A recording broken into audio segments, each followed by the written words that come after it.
Put it on, girl. Let me see it. Put it on, girl. Let me see it. All right, everybody, welcome to Accidentally Informed, the show where we can't guarantee that you'll learn something, but you just might. Okay, I'm your host, Claudia Jordan, and welcome back, Erica Cobb. You weren't with us last week, and I totally butchered up what you say. I'm like, why don't I know how to say that? I need to. So I was watching the show from the Uber, and I was commenting. Peter, one of our producers, was like, why is she commenting from the Accidentally Informed account? Because I should have been commenting from my own account. But I was like, Annie, that was hilarious. Claudia, you need to stop. And it was like coming up, Accidentally Informed, like engaging with the informers. Hilarious. I was in Houston for business, and I took an early flight, but the skies opened and they shut down the Houston airport. It was thundering and lightning and raining so hard you could hardly see out the windows. And then I got delayed by hours. I get back to Denver, and the skies opened here. So we ended up with a lot of traffic. So I watched the entire show from the car, and y'all were awesome. I was like, I love this show. So you were accidentally stranded. I was. So I want to thank Annie Alonso for stepping in, because I know that she's super busy. But let me tell you, I was so excited because all of y'all's inside baseball, like from the BET Awards that you guys did together to talking with Anwar about being single, like it was just chef's kiss. Chef's kiss. So you're a fan of the show. I am a fan of the show. I love it. I love that you're such a fan of the show. Like that's I really am. Because really, do we get to like look up as an outsider looking in, like what we got, what we created here, and good. That's good to know. Yes, it was awesome. It was awesome. Well, I was definitely sad that you weren't here, but you know, we worked it out in your absence, and we welcome you back. I'm sure the informers missed you as well. So you were stuck. Yeah, Texas. The airports here are very sensitive. Like a lot of times get stranded because of this weather here. Yeah, it was no bueno, but it all worked out. How have you been? I caught Monday Night Live with Carlos King and Dustin Ross. Are you coming to DC this weekend? I am. I have to book, so we'll talk after this. Sorry, I've been all over the place. I did a 5K this weekend and a 1 mile run. And then I did 2 workouts yesterday. I already worked out today. Like I'm on it right now. Only because I'm not working out to be skinny. I'm working out to make up for the extreme amounts of ice cream. I'm so like, I used to be addicted. I'm addicted to almonds and ice cream. And do you ever mix them? No, I don't like the consist. I don't like the texture when it has like ice cream has like something in it, like nuts, unless it's chocolate chips. That's it. Okay. So I've had so much ice cream in the past 2 weeks. It's it's ridiculous. Like it's embarrassing how many Haagen-Dazs bars. I bought a whole Carvel ice cream cake, birthday cake. It's no one's birthday. I just bought an ice cream cake because I like the chocolate crunchy parts in there. I don't eat the vanilla part, so it's half the calories, right? But out of control. Oh my God. Well, we all have our things, and we have to be kind to ourselves and our bodies. Like it wants what it wants, and then you go through a phase, and then you continue on business as usual. It's okay. Don't beat yourself up over it. Thank you. Oh, in the comments, Naomi Lavette, she was in the play, Games Women play. She played Maggie. So talented. She lives in DC. I will definitely call you when I get there. She's such a talented actress. Naomi Lavette, you are the bomb. I told you when I saw you at rehearsal, you are the star of this. And she's a scene killer. So good. Awesome. Shout out to her, queen. Okay.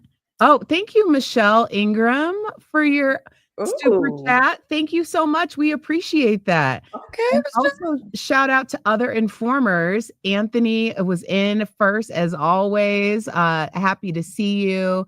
Aziza DH, we appreciate you.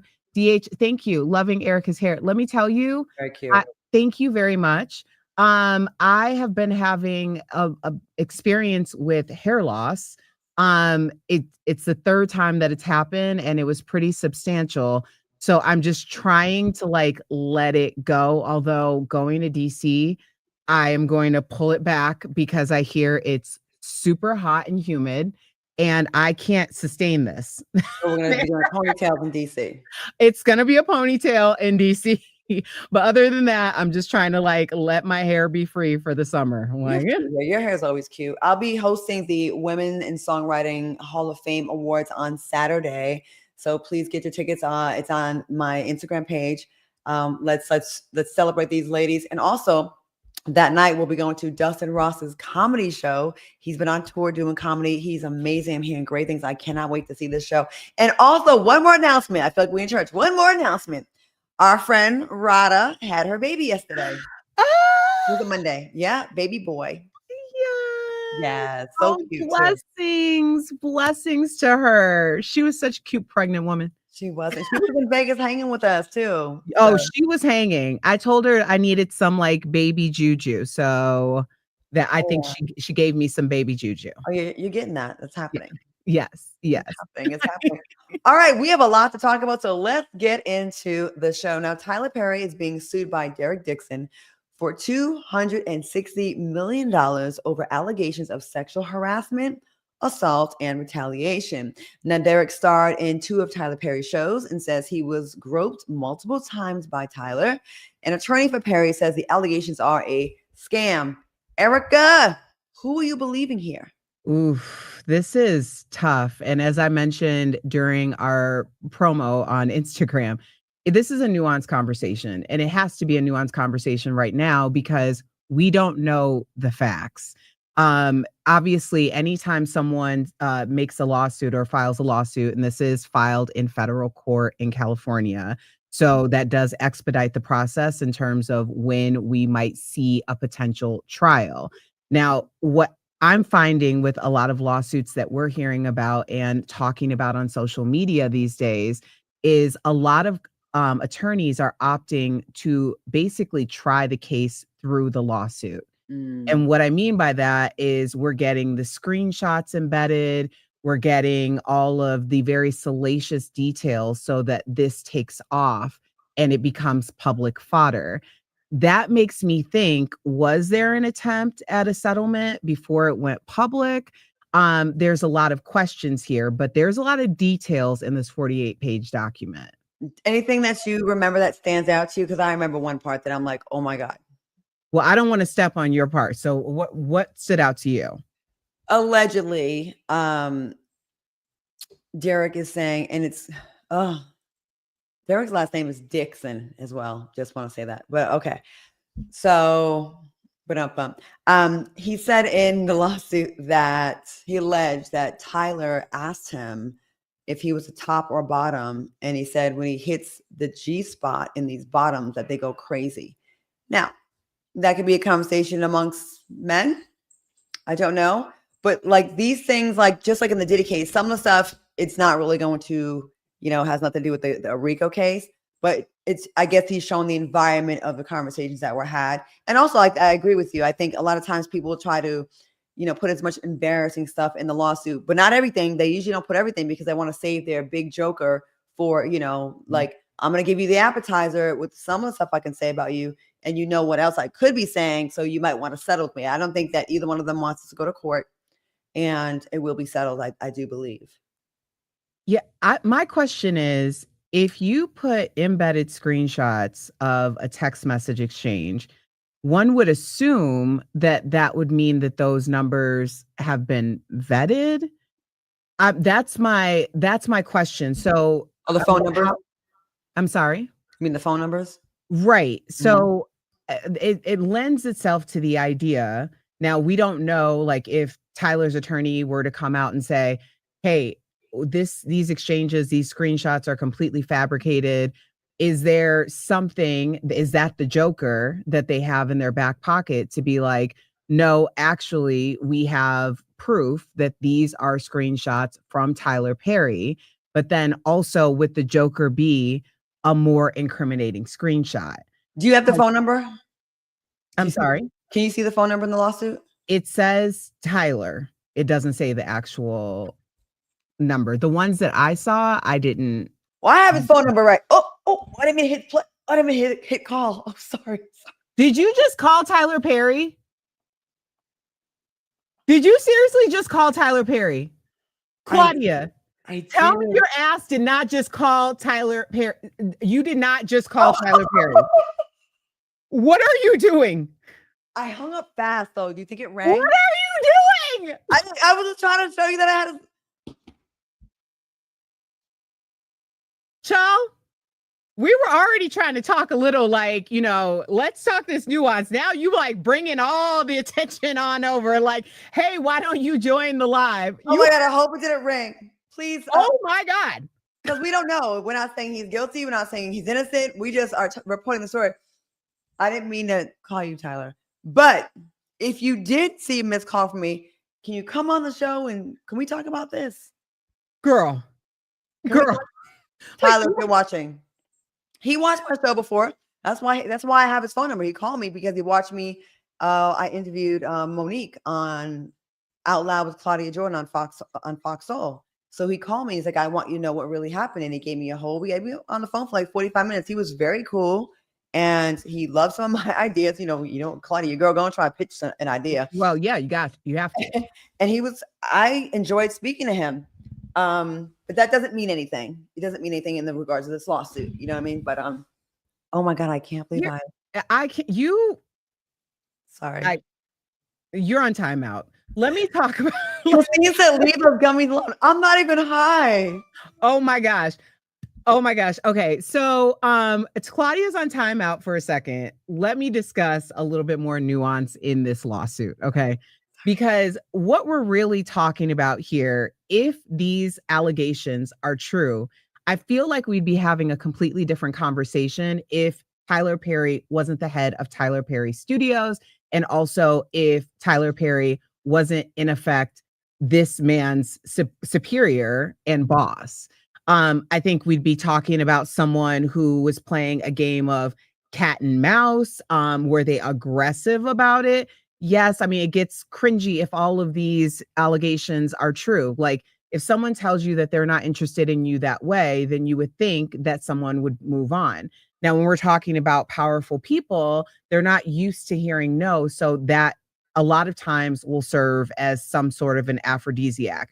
Because let me tell you, no one does a more finesse two-step than somebody who's being pursued by a man in power who has the ability to take away their job and they are not interested. That fine line, I'm sure you might know a little bit about that. No. I know a little bit about that, but trying to like I did that with Donald Trump. Like I knew he was flirting with me. He was definitely hitting on me. He was definitely trying to like have something go down.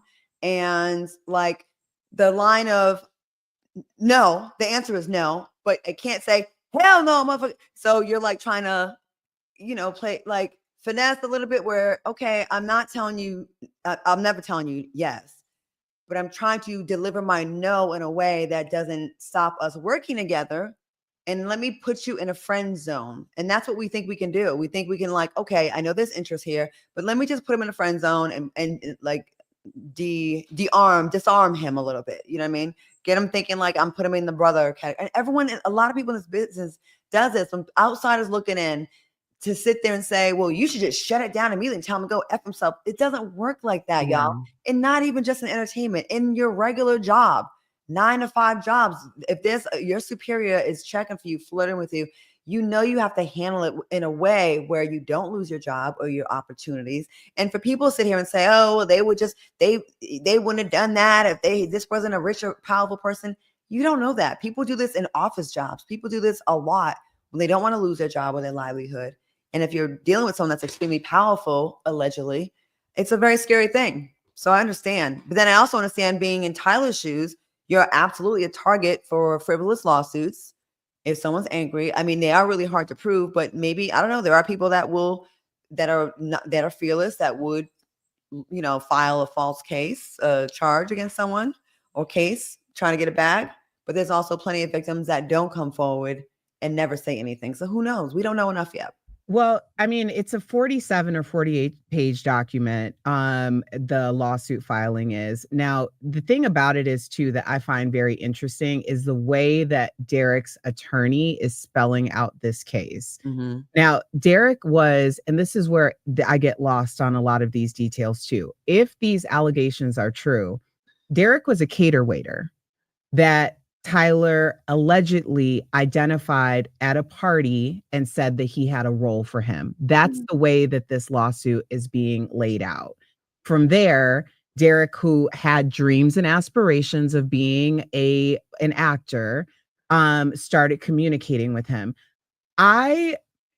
If these allegations are true, I have to question why someone in Tyler's position would, and I'm not saying anything disparaging about someone who is doing an honest job, like cater waiter is a very honest job, but there is a hierarchy there. So if you really identified someone who you thought would be great for an opportunity, I mean, Claudia, we work in this industry. Generally, you're not hearing from the head of the network or the production company. You're hearing from somebody who is in charge of casting, somebody who, I mean, even an assistant would likely be more appropriate.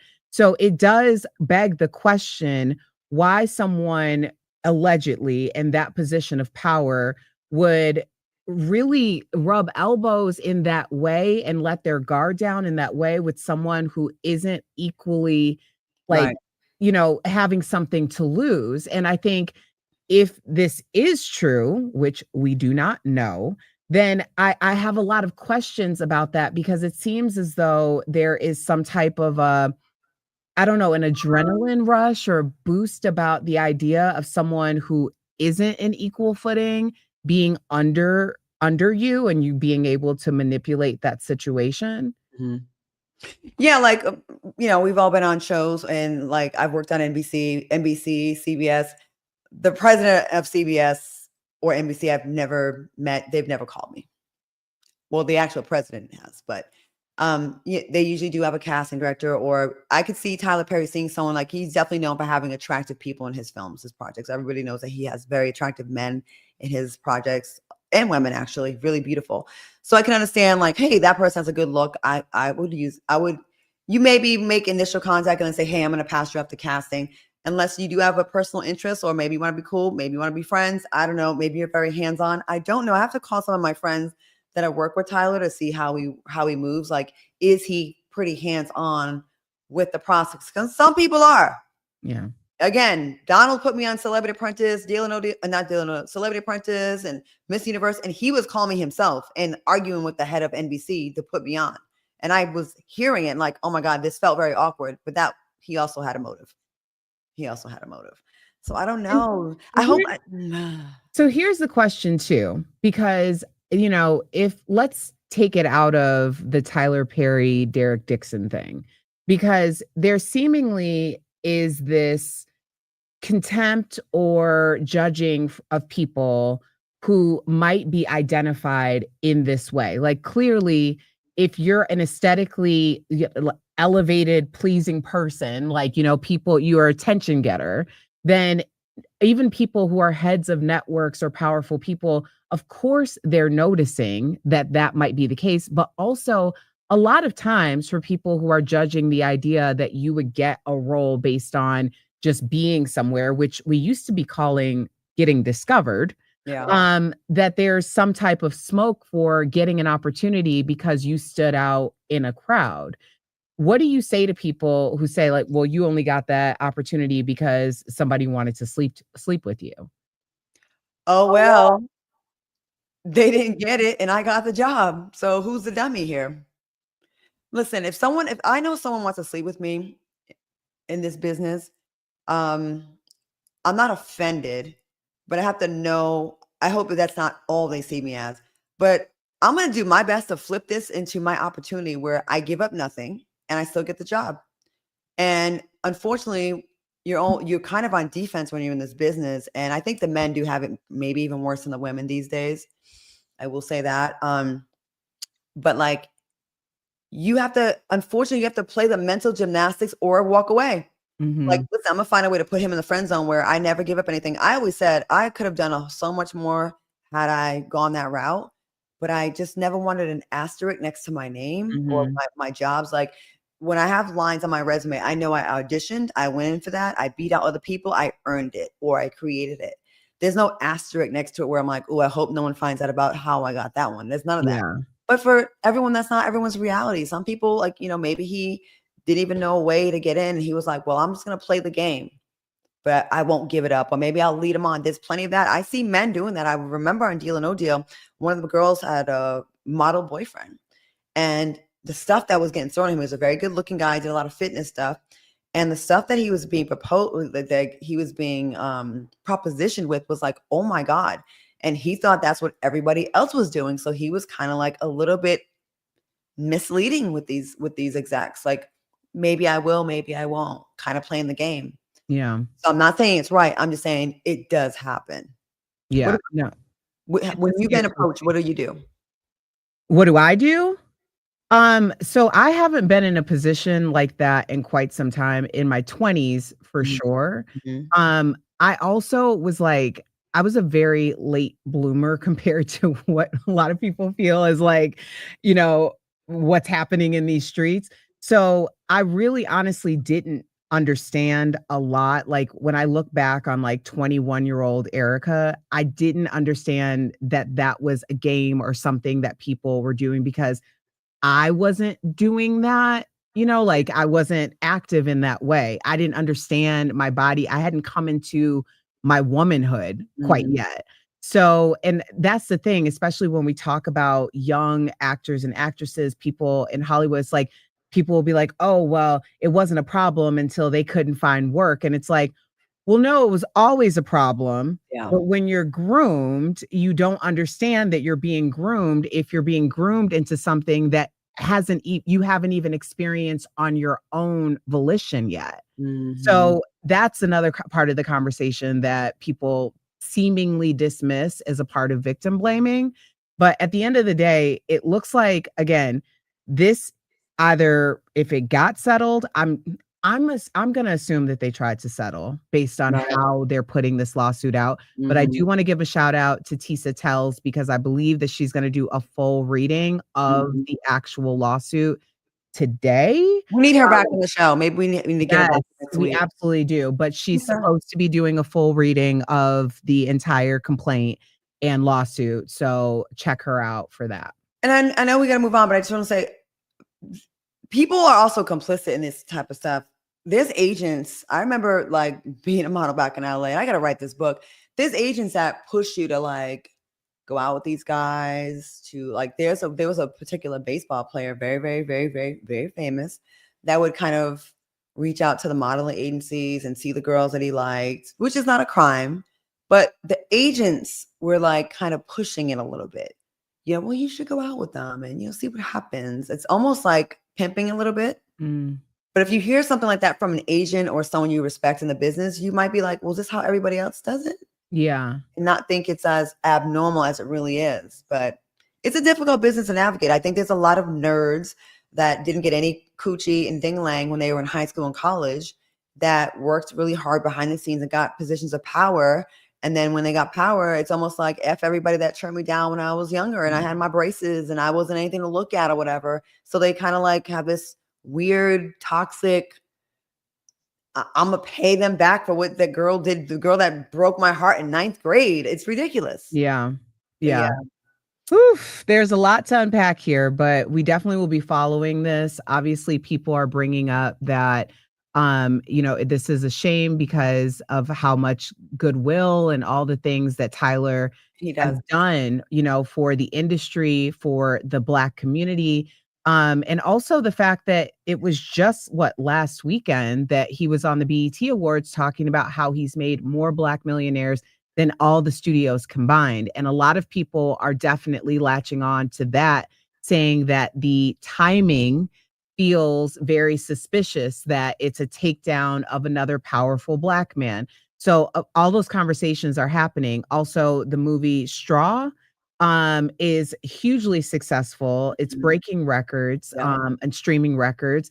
So there's a lot of questions about the timing of this lawsuit dropping, about Tyler being so open and, celebrating the fact that he has created wealth for other Black people. So there's a lot of questions, and there's seemingly no true answers, because I want to remind people that when a lawsuit is filed, it's just the complaint, it's the allegations. It's Yeah. not necessarily, but again, those text messages,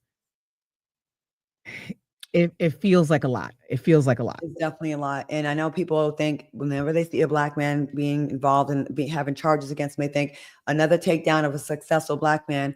And there are those things that are happening. I think the problem is a lot of white men get away with so much for so long that it appears that the only people that actually get get held accountable are a majority. Like for us to be for Black men to be 6-7% of the population, we sure do see a lot of them being taken to task. Not saying that they're innocent, but it sure would be nice to see a little equality in that area. In that area, like we would like to see some of these other. There's a lot of. I mean, there's Steven Seagal has been accused by many people, including myself. There's a lot of people that have alleged a lot of things against powerful white men in Hollywood. Mel Gibson, a lot of people that have never really been brought to justice. And it seems like they do find a way when it's a Black person, not saying the Black person's innocent or guilty, but they do seem to make time and find a way and take the allegations a lot more seriously when it is a Black person that is, up against some charges. Yeah. So we would like to see some equality there. That's all. We're going to move on, but DH just sent a super chat asking, Claudia, you know who Christian Keys was talking about? Was it Tyler? He didn't say a name, but I know who he's talking. I do know. In my heart, know who he's talking about. Okay. And that's, as in the words of Forrest Gump, that's all I'm going to say about that. All righty. Buy my book in the future. Okay. All right. Is someone trying to kill R. Kelly in prison? Well, this lawyer seems to think so. His lawyers seem to think so. They say the singer overdosed last week on medication given to him by prison staff. Erica, is this just an attempt to appeal to Trump for a pardon? Because, Trump has said, people that have been treated unfairly, he'll definitely, he's more likely to give a pardon to. What do you think about this? Is this like another trick? What do you think? Well, I think the timing on this is very interesting as well, because we are getting to the end of the Diddy trial, and we know that if there was a pardon to give, there would only be one for one of these Black men. And if Diddy got one, R. Kelly definitely would not.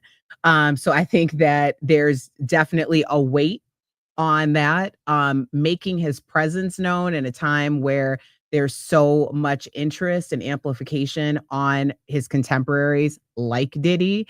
I feel like could be strategy. Could someone have tried to do something to him?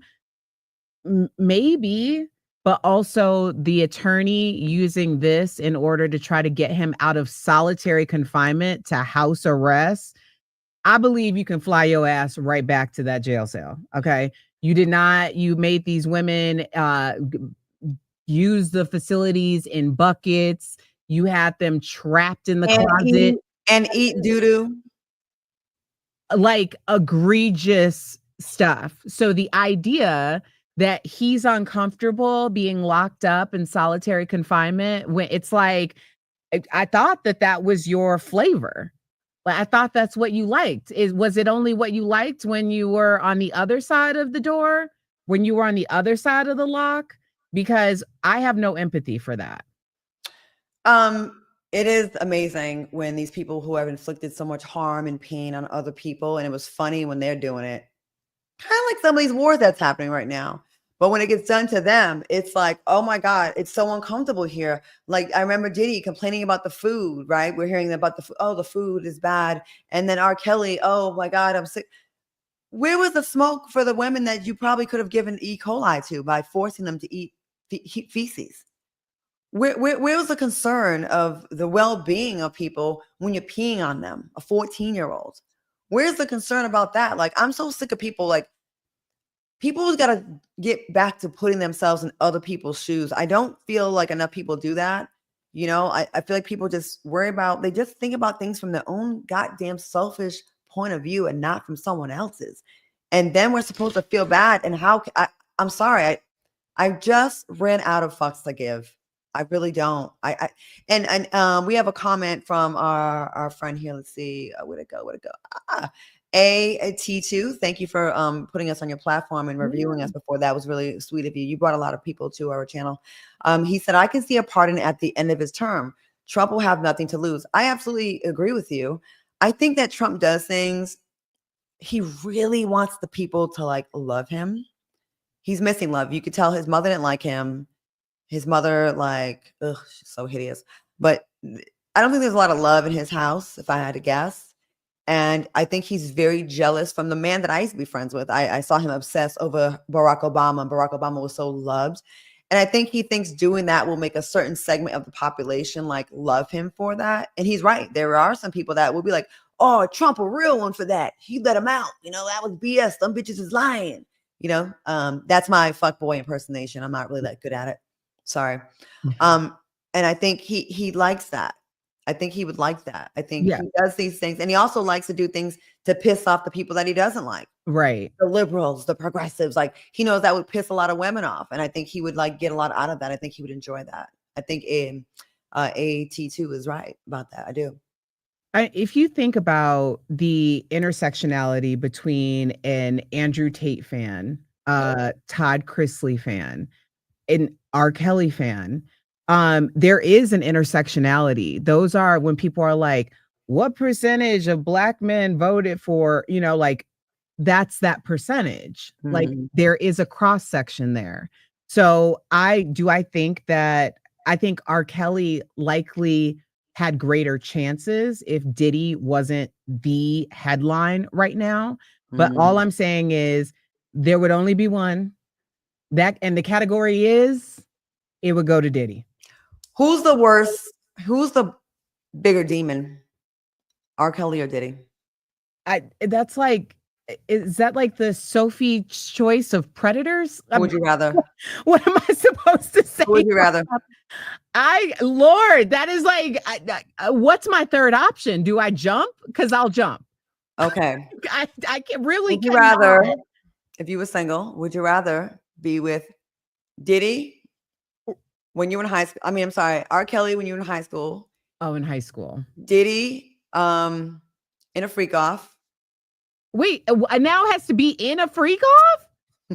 Claudia, this is twisted. Or Donald Trump. Oh my gosh. At a Proud Boys rally. Which one would you rather have relations with? You know what? I'm just going to keep scrolling. A sick juror detailed the Diddy trial today. What? Or derailed. I just started reading the next thing. Yeah. Because I'm like, wrap this up real Let's ask the informers. Who's the bigger demon? Who's the worst human being? Diddy or R. Kelly? Demons do not have a hierarchy. You don't think so? You don't think there's worse demons than others? Well, those two, how do you separate that? Like, I don't think that one is any better than the other. I don't think either one of them has any redeeming qualities. Daisy Baby says, I seen R. Kelly at my high school back in Chicago back in the day. He's disgusting. Daisy, I'm going to second that. First of all, what high school did you go to? I'm also from Chicago. When I was in university, he would be on our campus regularly outside of the dorms. That was my freshman year. He lived about a mile away down Fullerton, and he would invite all of the girls to these parties.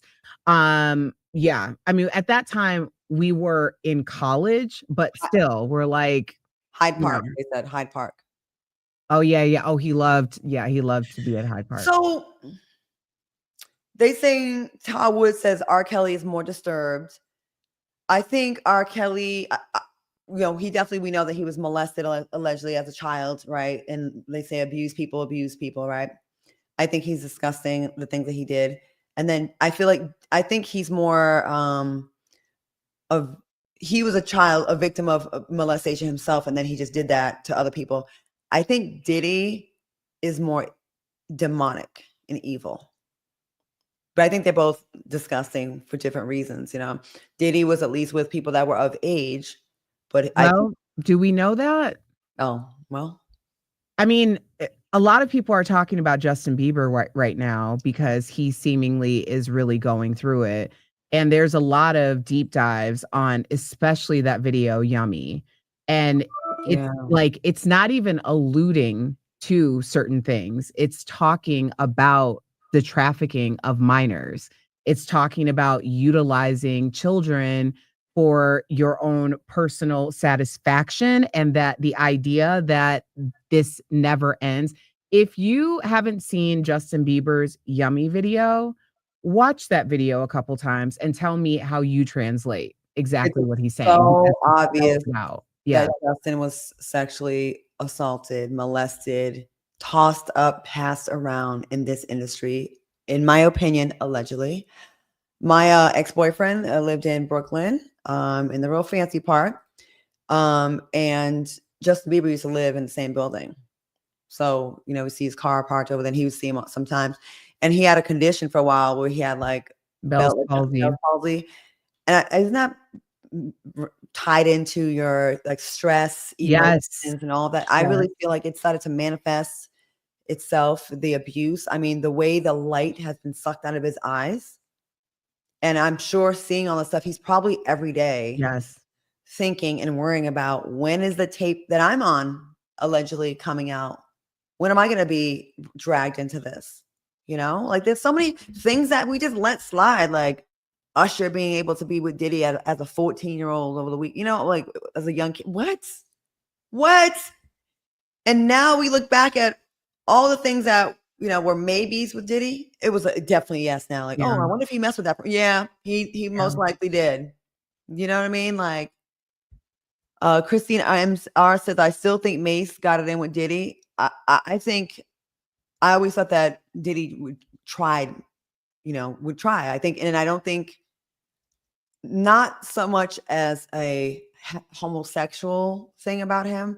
I think with Diddy, it was more of a, he liked to break people down. It was a power thing. And he liked to break people's spirits and break people's souls and crush them from the inside out, where they'll have forever allegiance. They couldn't have the strength to leave. That's what I have always felt about him. I think it was a power thing, in my opinion.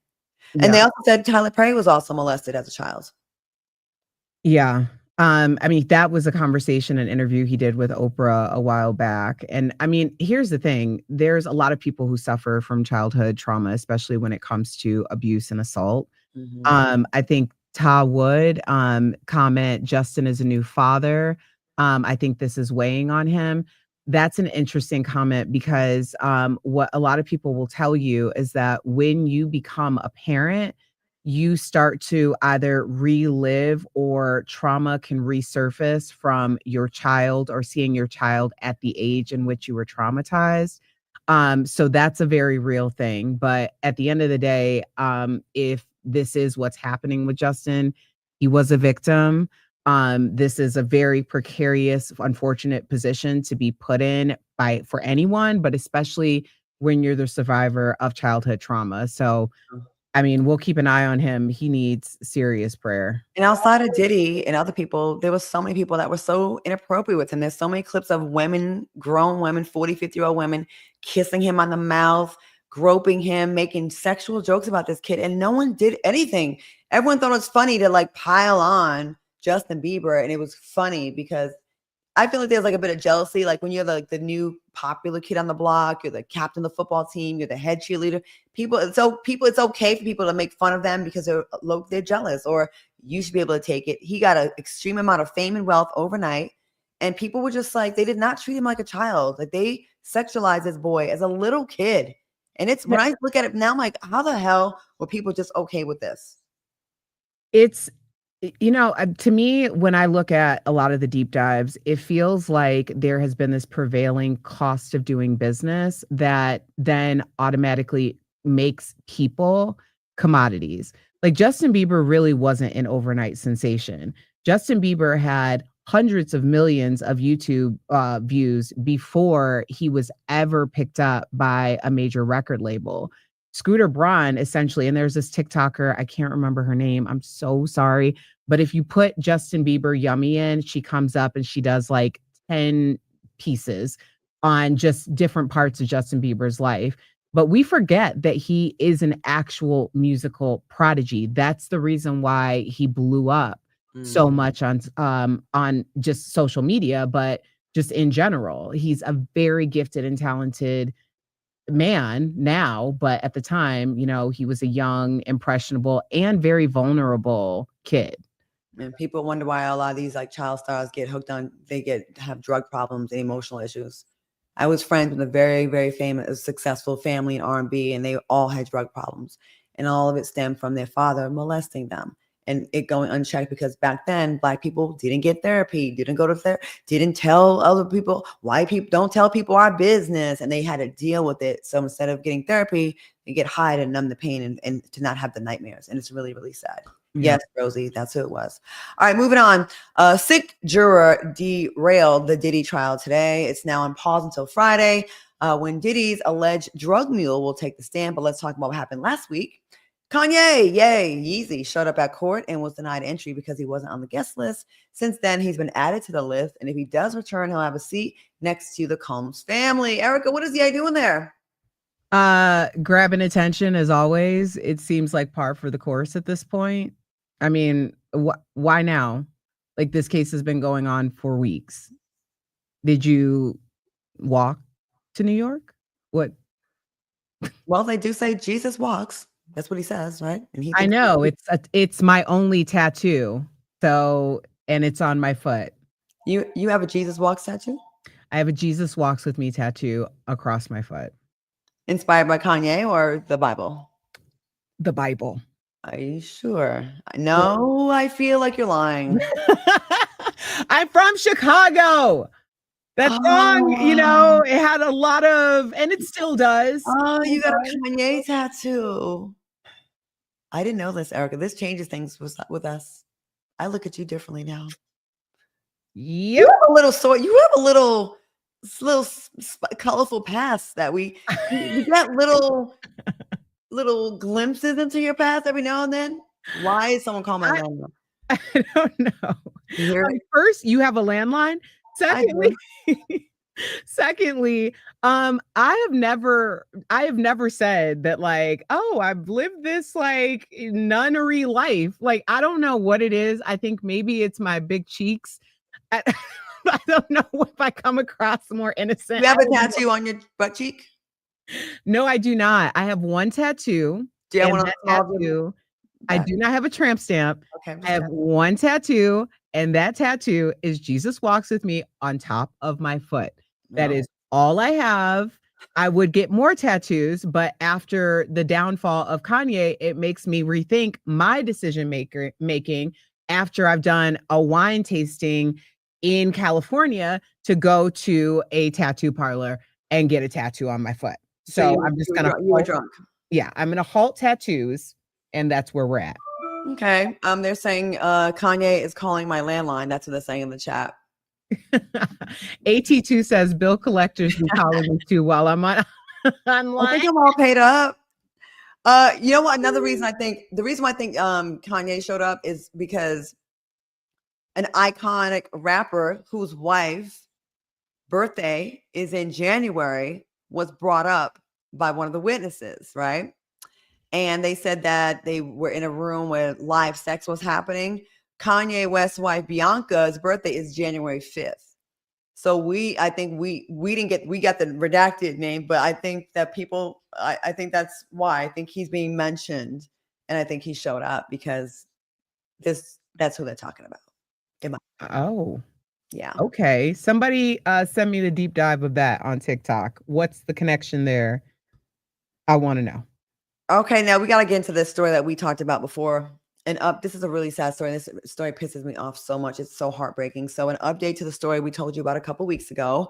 The pregnant Georgia woman who was declared brain dead but was forced to be kept alive because of anti-abortion laws has given birth to a 1-pound baby boy. His name is Chance.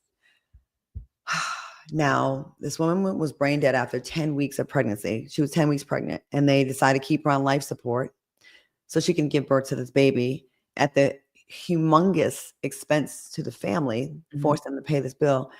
Can you imagine what a family's going through? What do you think? You know, I watched an interview with her mother on 11 Alive, and it just really, it was one of those interviews. First of all, the young lady's name is Adriana Smith. Now she has been taken off of life support, so she is deceased now. That So was it's used as an incubator. I mean, she right. used as just a womb. Exactly. And then Exactly. when her purpose was no longer needed, and she gave birth to a 1 pound, extremely premature baby, then they let her die. So Yeah. they're not pro-life. Okay. They're not pro-life. They're pro some lives. Right. Period. Right. I'm And I sorry. think and that's an important fact. Here's the thing too. This first of all, I am so glad that we are talking about Adriana Smith, which we would be talking about anyway, but the reason why it's become such public fodder, because let's not get it twisted. If this would have happened before Roe v. Wade was overturned, we likely never would have known her name. But because people are still fighting for women's reproductive rights, for my body, my choice, her name has now become forever etched in history. And this woman, just for people who aren't quite clear on how this all came to be, she was suffering from a blood clot. She complained that she was experiencing symptoms and pain and took herself to the hospital. Adriana Smith was a registered nurse, so she knew the signs. Had they ordered a CT scan or allowed her to stay overnight for observation, like her fiance wanted, then she would still be alive today. So the idea that the system was responsible for her condition and her going into a coma, being forced to be on life support, and then our government sanctions her to be a human incubator, are it's like, I mean, where does it stop? And on top of it, if decisions like that are being made, this young woman has another young son who is going to need extensive therapy. Chance, the baby who was just born, obviously will need extensive care. The baby is 1 pound. So that is a lot of time in the NICU to compound the expenses of what the family already has to endure through her being on life support all of this time. So the family does have a GoFundMe. If you can, please donate to the GoFundMe. But ultimately, this is going to continue to be a landmark case and example for what happens when we as women are not protected by Roe v. Wade. I don't recognize this country anymore. I don't.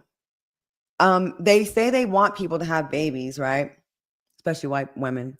But then they make it so damn hard to make it where you would feel comfortable. If I was of childbearing age still, right? Well, I don't know if I am. It's been a minute. I would be horrified to get pregnant. Some of these states are penalizing and sending women to jail that have a miscarriage. And it's they are like, what did you do? Did you go jogging? Were you stressed out? Did you continue to work? You caused your miscarriage, and they are trying to basically charge women with murder, manslaughter of their own children, right? In some of these states, the laws are so goddamn ridiculous. It is what, and then you've got these men being such obnoxious assholes, right? And they say there's a loneliness epidemic on the right, especially on the right with men, right? Nobody wants to date them. You think? You don't make it feel safe if I do get pregnant. You're throwing all kinds of legislation out that would protect women. And then if I have to leave you because you beat my ass, they take away funding for shelters I can go to. They want to take away no-fault divorce. Where is the motivation for women to want to be wives or mothers now? Please tell me. I mean, there's few that have great, circumstances where they feel safe, like your situation, where you have a great mate, a great partner. But there are people out here that I don't see the motivation. Why would I risk, even in a happy relationship, getting pregnant right now in a red state? And the thought that if my body somehow rejects this fetus and the blood, the blood clot, the baby, the blood clot comes out. The way they want to charge these women of disposal of improper disposal of a body, it is unbelievable. Any woman that's had a miscarriage and did it by herself and watched this come out of the formation of cells come out of their bodies, you're not thinking, oh, let me gather this so I can prove to the law No. that I properly dispose of the fetus. And here's the thing, because we talked about my Fertility Unfiltered series that is still available on YouTube on my channel, Come Back with Erica Cobb.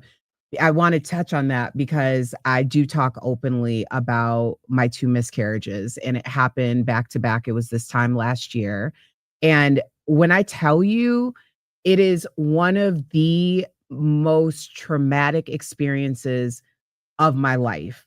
When I tell you that, like, I basically felt like I was in a situation like my husband was putting puppy pads on the bed. Like, there's just no way, like, it's so traumatizing. And I don't think that people really understand, or they don't want to understand. And I want to bring this comment up too, because AT2 says they were definitely experimenting and using that woman as a test. It should be criminal putting that woman's family through that. And I absolutely 100% agree. When we talk about Roe v. Wade, and I know we have like one more story to get to, so or maybe 2, I'll wrap this up really quickly. When we talk about Roe v. Wade, it impacts everything. I've been talking openly about the fact that my husband and I have been on a search for a gestational carrier. We could not get a gestational carrier, like a broad search, because why? If we ended up with a carrier, also known as a surrogacy, that was in a red state, if something were to happen in utero and she needed a medical procedure to stop the pregnancy, she wouldn't be able to do that. So now it's her life's in danger. She's carrying my child. And now we don't have any right over any of the situation either, because at the end of the day, when we're looking at a GC or surrogacy, her life is the priority, just the same as if my life were the priority. But if the state intervenes, I can't say her life is the priority. It's really a crazy situation. It's a really crazy situation. But they want people to have babies, but you're making it scarier and you're making it almost a death sentence. First of all, giving birth is they said the second most painful thing that you can go through. The number one being burnt alive. Okay. The level of pain is like as close to death as you'll ever get when you give birth naturally. The fear that you have, the risk to your own life, the miscarriages, I've had one as well. It is very traumatic. It is very painful. And there's so many things that after effects mentally, your body, did all the tissue come out, infections. And the fact that they think that women should be held to this ridiculous standard of thinking about the law in that moment and how I should handle this so you can feel comfortable, who has nothing to do with my life. They jailed a woman for 5 months. He just got out of jail for having a miscarriage. What have we become? But then you say you want more babies born, but you make it difficult and more scary to a woman. I just don't get their end game. I think they just enjoy the cruelty. Yeah. They just enjoy the cruelty. I just don't see any other way about it. Wow. Please go watch Erica's segments on this and her story. And thank you for being open about that and sharing that in your journey. And I can't wait to be one of the godmothers. So fun. Okay. We have not that much time, but let's try to get through these. A new documentary on Prime Video is addressing the media silence missing Black women receive. Did you know that back in 2020, Black women and girls made up over a third of all missing women's cases, even though they were less than 50% of the female population in the U.S.? Erica, when's the last time you saw a missing Black woman's name in the news? I can't tell you, but I can tell you the first time. The first time that I saw a missing Black woman's name getting national media attention, it will always stick with me. In the beginning, I didn't know why it was sticking with me. Her name was Naila Franklin, And I stopped because I remember like I was getting ready for something and Nancy Grace was on and they brought up her picture. And I was like, it was so striking to me that this happened because that was the first time in my memory that that I saw like a national search like that. Now it turns out that Naila Franklin, who was missing at that point, unfortunately, she was unalived by her boyfriend, who was my neighbor. So that was another reason why I stopped on that. But my first reaction was, oh my gosh. And I thought in my mind, she must be exceptional. Like she must check off every single box. Right. Because to get that type of media attention. And she was an exceptional young woman. Eli Lilly, like worked for Eli Lilly, like all of these different things. That shouldn't matter. Like you shouldn't have to have every single box checked in order to say that your life matters. Oh, but you do when you're Black, though. Yeah, exactly. You have to have no criminal record. You have never have cussed. You have never have taken a picture holding a blunt. You've never had a moment where you twerked. Never been on spring break where you were like dancing sexy. Never have like couldn't have had a child out of wedlock. So many things. You have to be damn near a Harvard graduate, straight A student, running for office, former Miss America. Then maybe we'll think you're important enough. And then the one time I do remember a Black woman, they reported on her, was Carly Russell, the woman that said she saw a baby on the side of the road. And then that became a whole thing, which pissed me off so much, knowing the lack of attention Black women do get. Yeah. For you to like do this whole stupid scam and with the Cheetos and said the kidnapper only gave her Cheetos. It was ridiculous. But it's not just been that 1 year. It's every year. I'm looking even back in 2019, Black or African American, well, they said at that time we were 13.4% of the population. Even back 6 years ago, nearly 40% of missing persons, women of color. I do think that there's a thing to be said about, they say that our melanin is very valuable in our organs. I do think there's organ harvesting. This is my theory on a lot of the tons of missing Black people that I don't think they're all just missing. I think some people are killed for their organs, because somehow when a rich person needs a heart or some kidneys, they get them, trust and believe. And I do think there is a direct correlation between missing persons, especially people of color, and organ harvesting. I know that's a radical take. No, is it? But I believe anything quite radical anymore? No. Well, definitely. I just want to promote this documentary. It's on Prime Videos, and it's addressing the silence because as studies have shown, and as we've been hearing recently on media in general, the ad dollars aren't the same when it comes to us as it is when a white woman goes missing, that people aren't as engaged. It's about time spent watching. And that's the truth. I also want to give a shout out to the Black and Missing Foundation. They do great work over there. If you ever have in the unfortunate, horrific circumstance that one of your loved ones is missing, they get those flyers up. They get boots on. It is immediate, and they do such a great job. So I just want to give them a shout out too. The city with the most missing people: Los Angeles, Phoenix, Houston, San Francisco, Detroit. Where do most Americans go missing? Oklahoma has the highest percentage of missing people. And the state that has the most missing persons cases of any state by far, Alaska. Oh, yes. The women in Alaska. Yeah. Mm-hmm. Okay, well, before we go, we definitely want to mention that we lost someone in media that we all loved, adored. She was an awesome woman. Ananda Lewis, friend, sweetheart. I've seen her around for many, many years. A woman who was a true pioneer. She died after a brave cancer battle. I spoke with her back in 2023 about her choice to go the natural route instead of the conventional route. Let's take a look. I know for a fact I care about myself more than anybody on this planet ever will. And so it is up to me to make sure I'm getting the information, asking the questions, and circumventing a system that is designed to hurt me, or at least not to be the one who gets helped. You know, Black women's death rates for cancer are still 40%, the same they were 20 years ago. And none of the really amazing benefits that have happened in the breast cancer world and the technology and the developments of different medicines, none of those have helped Black women. What do you think? I just want to remind first, I want to say rest in peace to her, because Ananda was a pioneer in this space.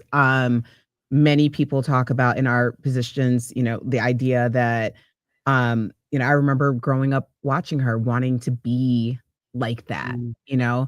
So I do want to just remind people that being proactive about your health, particularly when it comes to cancer screenings, is just it's everything, because your chances of survival are so much greater.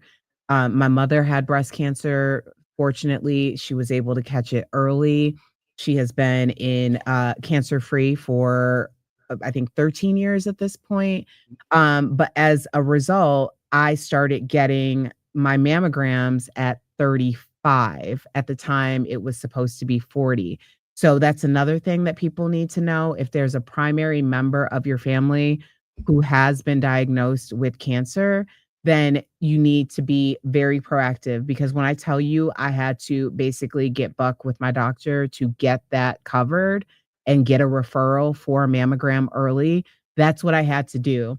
And sometimes we especially have to advocate for ourselves and our loved ones to ensure that we're being proactive about those measures.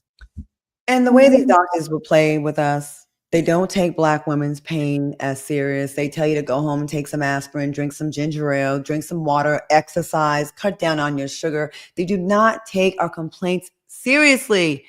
They don't. I remember going to get a mammogram. I had like this pain on my right side for like a year. I'm like, something's wrong. You know what they tell you, Black women?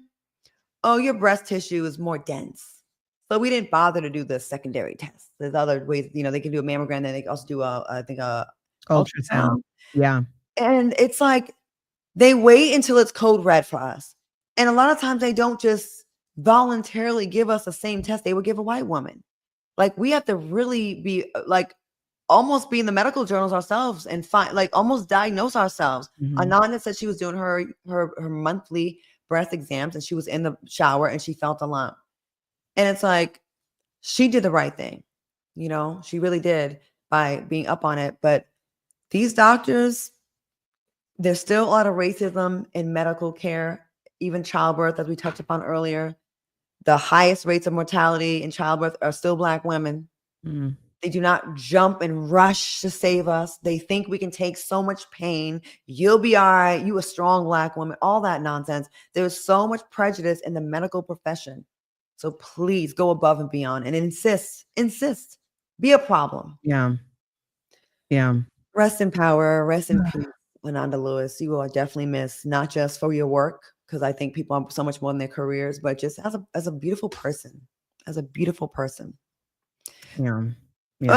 I hate ending on a low note. I know. Well, I'm going to see you in DC. So we'll have a lot to talk to our informers about next Wednesday. I'm gonna get Erica drunk, and I'm gonna see if she truly does or does not have a tramp stamp on her back. Because I don't know, I didn't get to see in Vegas, so we're gonna see. And there is a casino in DC. There's an MGM.